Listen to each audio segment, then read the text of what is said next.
You cannot begin to imagine in how many ways the world is the opposite of what you have been taught to believe.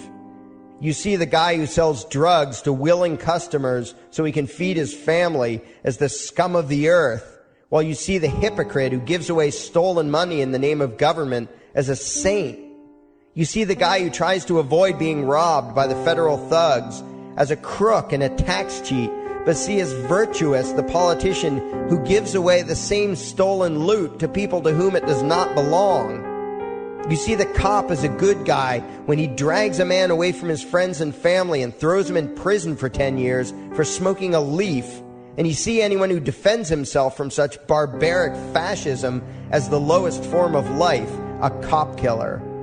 In reality, most drug dealers are more virtuous than any government social worker, and prostitutes have far less to be ashamed of than political whores, because they trade only with what is rightfully theirs, and only with those who want to trade with them. The upstanding, church-going, law-abiding, tax-paying citizen who votes Democrat or Republican is far more despicable and a bigger threat to humanity than the most promiscuous, lazy, drug-snorting hippie.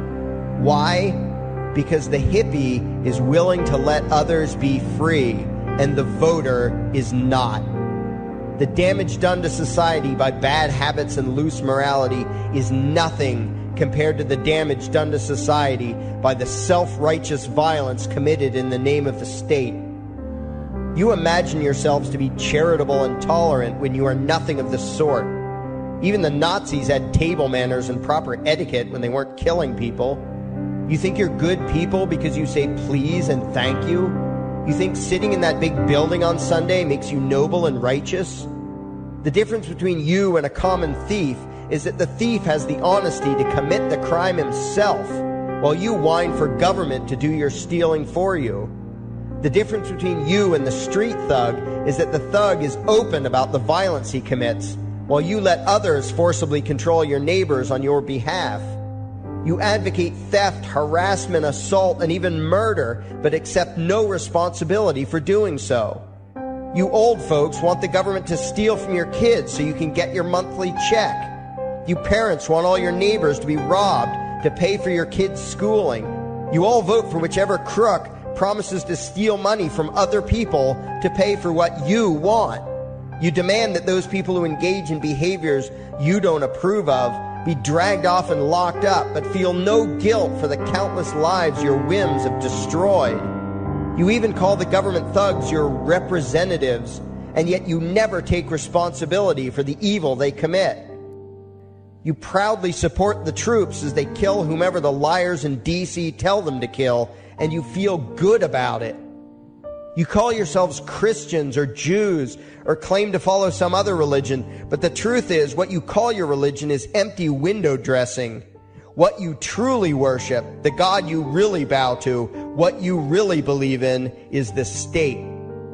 Thou shalt not steal, thou shalt not murder, unless you can do it by way of government. Then it's just fine, isn't it? If you call it taxation and war, it stops being a sin, right? After all, it was only your God that said you shouldn't steal and murder, but the state said it was okay. It's pretty obvious which one outranks the other in your minds. Despite all the churches, synagogues, and mosques we see around us, this nation has one God and only one God, and that God is called government. Jesus taught nonviolence and told you to love your neighbor, but the state encourages you to vote for people who will use the violence of government to butt into every aspect of everyone else's life. Which do you believe? To those about to stone a woman who had committed adultery, Jesus said, "Let him who is without sin cast the first stone." But the state says it's perfectly fine to lock someone up if they do something you find distasteful, such as prostitution. Which do you believe? The Christian God says, "Thou shalt not covet," but coveting is the lifeblood of the beast that is the state. You are taught to resent, despise, and hate anyone who has anything you don't have. You clamor for the state to tear other people down, steal their property, and give it to you. And you call that fairness. The Bible calls it coveting and stealing. You are not Christians. You are not Jews. You are not Muslims. and you certainly aren't atheists. You all have the same God, and its name is government. You're all members of the most evil, insane, destructive cult in history. If there ever was a devil, the state is it, and you worship it with all your heart and soul. You pray to it to solve every problem, to satisfy all your needs, to smite your enemies, and to shower its blessings upon you. You worship what Nietzsche called the coldest of all cold monsters, and you hate those of us who don't.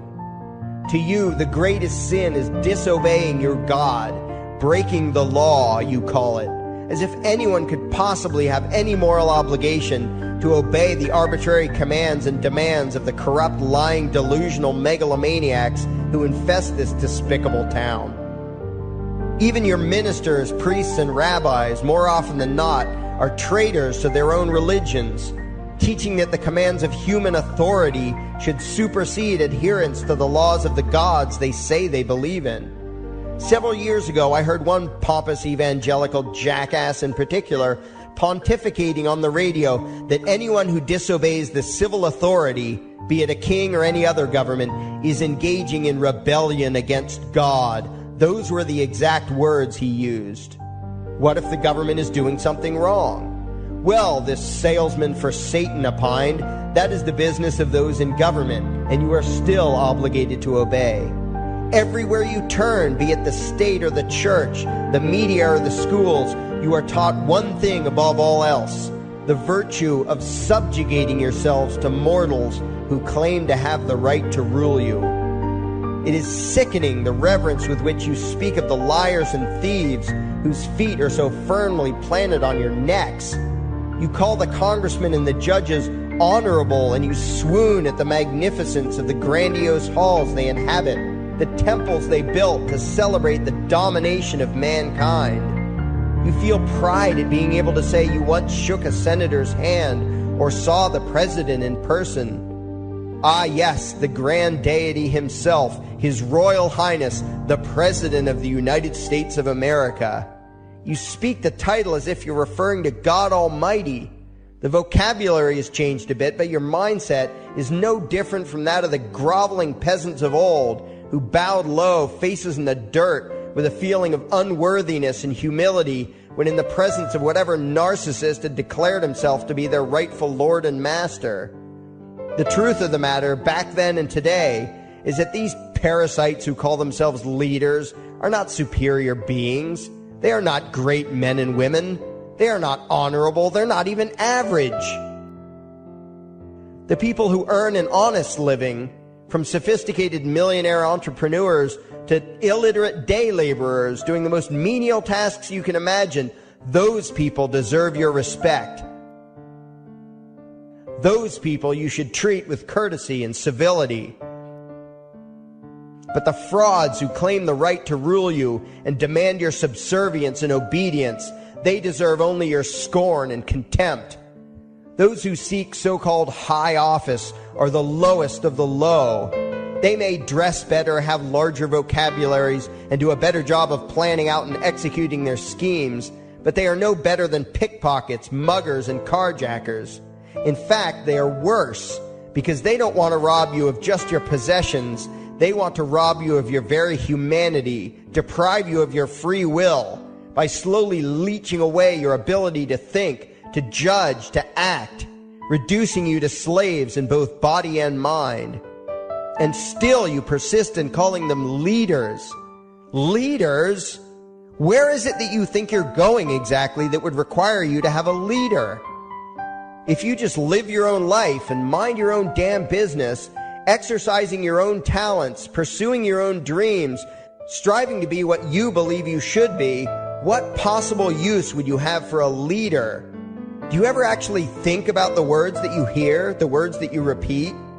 You parrot oxymoronic terms such as the leader of the free world, even pretending for a moment that there is some huge journey or some giant battle that everyone in the entire nation is undertaking together that would require a leader. Why would you ever think, even for a moment, that the crooks that infest this town are the sort of people you should listen to or emulate or follow anywhere?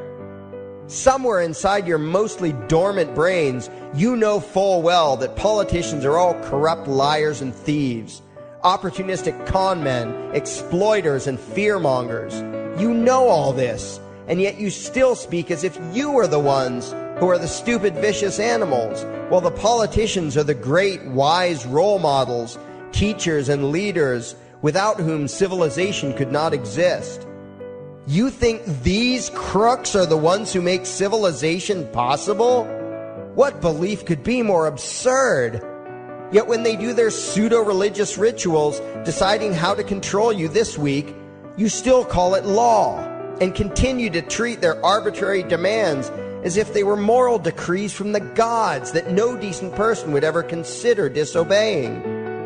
You have become so thoroughly indoctrinated into the cult of state worship that you are truly shocked when the occasional sane person states the bleeding obvious. The mere fact that the political crooks wrote something down and declared their threats to be law does not mean that any human being anywhere has the slightest moral obligation to obey. Every moment of every day, in every location and every situation, you have a moral obligation to do what you deem to be right, not what some delusional bloated windbag says is legal. And that requires you to first determine right and wrong for yourself, a responsibility you spend much time and effort trying to dodge. You proclaim how proud you are to be law-abiding citizens and express your utter contempt for anyone who considers himself above your so-called laws, laws that are nothing more than the selfish whims of tyrants and thieves. The word crime once meant an act harmful to another person. Now it means disobedience to any one of the myriad of arbitrary commands coming from a parasitical criminal class. To you, the term crime is nearly synonymous with the word sin, implying that the ones whose commands are being disobeyed must be something akin to gods, when in truth they are more akin to leeches. The very phrase, taking the law into your own hands, perfectly expresses what a sacrilege it is in your eyes for a mere human being to take upon himself the responsibility to judge right from wrong and to act accordingly, instead of doing what you do, unthinkingly obeying whatever capricious commands this cesspool of maggots spews forth. You glorify this criminal class as lawmakers and believe that no one is lower than a lawbreaker, someone who would dare disobey the politicians. Likewise, you speak with pious reverence of law enforcers, those who forcibly impose the politicians' every whim upon the rest of us. When the state uses violence, you imagine it to be inherently righteous and just, and if anyone resists, they are, in your eyes, contemptible lowlifes, lawless terrorist criminals. Like the lawless terrorist criminals who helped slaves escape the plantations. Like the lawless terrorist criminals who helped Jews escape the killing machine of the Third Reich. Like the lawless terrorist criminals who were crushed to death under the tanks of the Red Chinese government in Tiananmen Square. Like all the lawless terrorist criminals in history who had the courage to disobey the never-ending stream of tyrants and oppressors who have called their violence authority and law. And that includes the lawless terrorist criminals who founded this country. Everything you think you know is upside down, backwards, and inside out. But what has to take the cake, the height of your insanity, is the fact that you view as violent terrorists the only people on the planet who oppose the initiation of violence against their fellow men. Anarchists, voluntarists, and libertarians. We use violence only to defend ourselves against someone who initiates violence against us. We use it for nothing else. Meanwhile, your belief system is completely schizophrenic and self-contradictory. On the one hand, you teach the young slaves that violence is never the answer. Yet out of the other side of your mouths, you advocate that everyone and everything, everywhere and at all times be controlled, monitored, taxed, and regulated through the force of government. In short, you are teaching your children that the masters may use violence whenever they please, but the slave should never resist. You indoctrinate your children into a life of unthinking, helpless subservience. You are putting the chains around their little necks and fastening the locks tight. And worst of all, you feel good about it. Out of one side of your mouths, you condemn the evils of fascism and socialism and lament the injustices of the regimes of Hitler, Stalin, and Mao. While out of the other side of your mouths, you preach exactly what they did. The worship of the collective, the subjugation of every individual to that evil insanity that wears the deceptive label, the common good. You babble on and on about diversity and open-mindedness, and then beg your masters to regulate and control every aspect of everyone's lives, creating a giant herd of unthinking conformist drones. You wear different clothes and have different hairstyles, and you think that makes you different. Yet all your minds are enslaved to the same club of masters and controllers. You think what they tell you to think and do what they tell you to do while imagining yourselves to be progressive, thinking, and enlightened. From your position of relative comfort and safety, you now condemn the evils of other lands and other times while turning a blind eye to the injustices happening right in front of you. You tell yourself that had you lived in those other places, in those other times, you would have been among those who stood up against oppression and defended the downtrodden. But that is a lie. You would have been right there with the rest of the flock of well-trained sheep, loudly demanding that the slaves be beaten, that the witches be burned, that the nonconformists and rebels be destroyed. How do I know this? Because that is exactly what you are doing today. Today's injustices and oppressions are fashionable and popular, and those who resist them, you tell yourselves, are just malcontents and freaks, people whose rights don't matter, people who deserve to be crushed under the boot of authority. Isn't that right? You bunch of spineless, unthinking hypocrites, look in the mirror. Take a good look at what you imagine to be righteous and kind. You are the devil's plaything. The crowds of thousands wildly applauding the speeches of Adolf Hitler, that was you. The mob demanding that Jesus Christ be nailed to the cross, that was you. The white invaders who celebrated the wholesale slaughter of those godless redskins, that was you.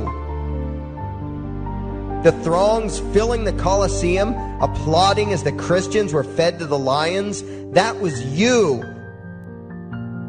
Throughout history, the perpetual suffering and injustice occurring on an incomprehensible scale, it was all because of people just like you. The well-trained, thoroughly indoctrinated conformists, the people who do as they're told, who proudly bow to their masters, who follow the crowd, believing what everyone else believes and thinking whatever authority tells them to think. That is you. And your ignorance is not because the truth is not available to you. There have been radicals preaching it for thousands of years. No, you are ignorant because you shun the truth with all your heart and soul. You close your eyes and run away when a hint of reality lands in front of you. You condemn as extremists and fringe kooks those who try to show you the chains you wear because you don't want to be free. You don't even want to be human. Responsibility and reality scare the hell out of you, so you cling tightly to your own enslavement and lash out at any who seek to free you from it. When someone opens the door to your cage, you cower back in the corner and yell, "Close it, close it." Well, some of us are finished with trying to save you. We've wasted enough effort trying to convince you that you should be free. All you ever do is spout back what your masters have taught you, that being free only leads to chaos and destruction, while being obedient and subservient leads to peace and prosperity. There are none so blind as those who will not see. And you nation of sheep, would rather die than see the truth.